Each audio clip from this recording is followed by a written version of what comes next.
Hey, join me as I take on the challenge of recreating hawker's secret Malaysian Sambal chili sauce for the perfect banh mi noodles. Malaysian Sambal chili sauce is an essential ingredient when it comes to elevating the flavor of any dishes to the next level. It's a condiment that adds a depth of flavor, a burst of spice, and a tanginess that complements the springy noodles or any dishes perfectly. But have you ever wondered what makes a great sambal chili sauce? I'm sure many of you have tried to replicate sambal chili sauce at home, but ended up with a mediocre result that lacks of the hawker's version. So what's the secret to making a great sambal chili sauce? Well, today I'm going to share my tips and techniques with you, so you can recreate a sauce that's on par with the hawker's version. To start, you will need a few key ingredients including fresh different 3 types of chilies, garlic, shallot, belacan, and some seasoning. These ingredients might seem simple, but when combined in the right proportion, they create a sauce that's greater than the sum of its parts. First step, let's prepare the ingredients. We will need half of the lemon of the juice. Before cutting the lemon, roll it back and forth on the cutting board. This will help to release more juices inside the lemon, making it easier to squeeze. Well, the traditional of the sambal normally use calamansi, which is a small citrus fruit native to Malaysia, has a distinct tart flavor, where in Sydney it's quite difficult to find the calamansi, hence the reason why I have substituted that with lemon. Lemon is really a great substitute because it shares a similar acidity and tanginess. Adding a bit of sugar or adjusting the amount of lemon can help balance the flavors to closely mimic calamansi's unique taste. Once you have the half lemon juice, then set it aside. Next ingredient is belacan, a fermented shrimp paste originating from Penang, Malaysia. This pungent condiment adds a unique umami flavor and depth to this belacan dish.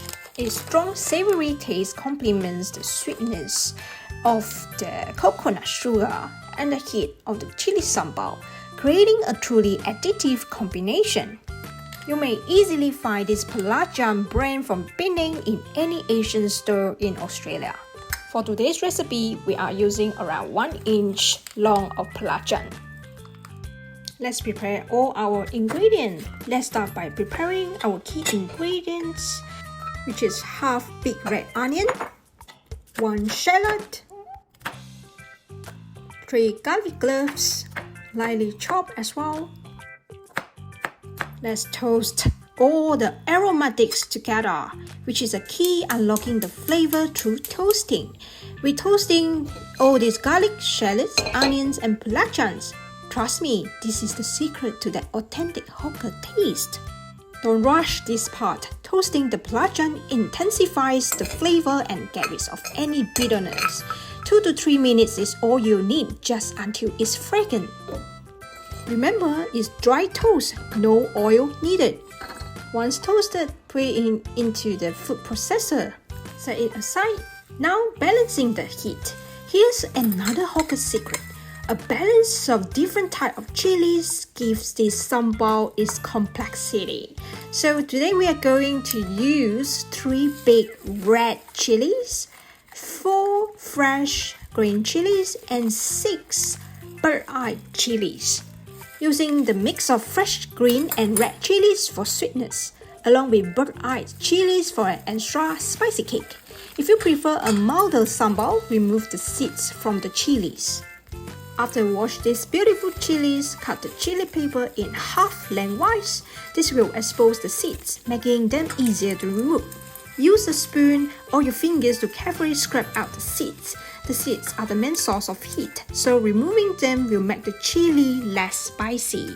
Make sure that you're wearing the glove when you address or remove the seeds. Chilies can cause a burning sensation on your hands and eyes. By wearing gloves, you can protect yourself from accidental contact. Repeat the same steps to remove all the seeds from all these 3 types of chilies. While we're doing so, if you're new here, why not subscribe to my channels and click on the notification bell so that you won't miss out any upcoming recipes or videos. You can also find all the recipes in my blog, which is hankcurry.com, and sign up my newsletter. Prepare chili peppers for pickling.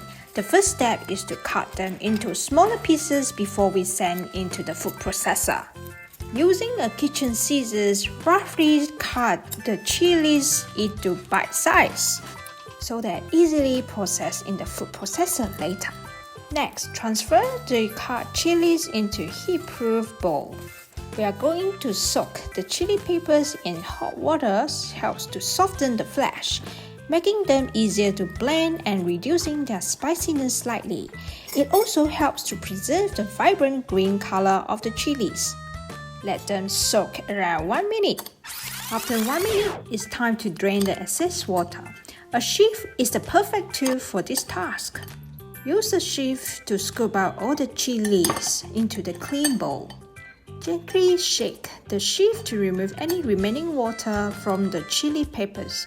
You can also use a spoon to gently press the chili peppers against the mesh to extract more water.